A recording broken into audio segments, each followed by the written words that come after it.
In the modern era, the important next step is to recognize that today governments control the quantity of money, so that as a result, inflation in the United States is made in Washington and nowhere else. Of course, no government any more than any one of us likes to take responsibility for bad things.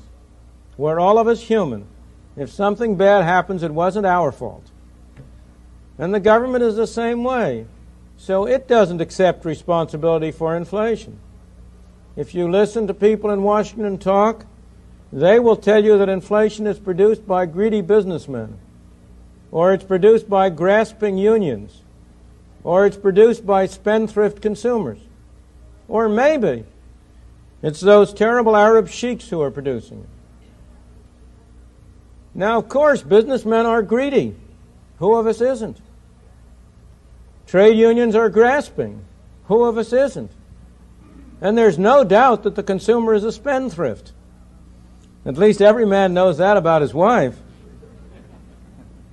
But none of them produce inflation, for the very simple reason that neither the businessman, nor the trade union, nor the housewife has a printing press in their basement on which they can turn out those green pieces of paper we call money.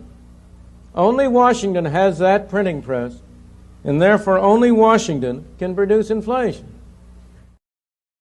Just cannot believe this guy Biden. I mean, he's a criminal. He's a criminal. What he's, his very first act, the very first day, was to cancel the Keystone XL pipeline. So the moment he cut that pipeline, I'm selling oil at $30 a barrel. The next day was $130 a barrel. So the good news is I'm getting extremely rich, but he's crushing the middle class.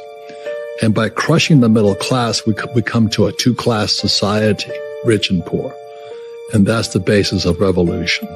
They're going to print so much of this, they're going to destroy the dollar. This is trash right now. The BRICS are going to do is Brazil, Russia, India, China, South Africa, Saudi Arabia. Is 60% of the world's population will dump this. And that's why I say the three times crash.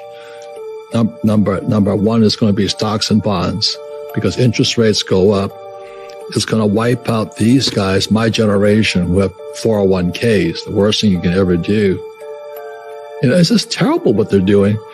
And then the second is real estate. So the homeowner, my generation, they bought their home and they say they bought it at $1 million. And they're upside down in the debt to equity structure and financing. And the third is this thing.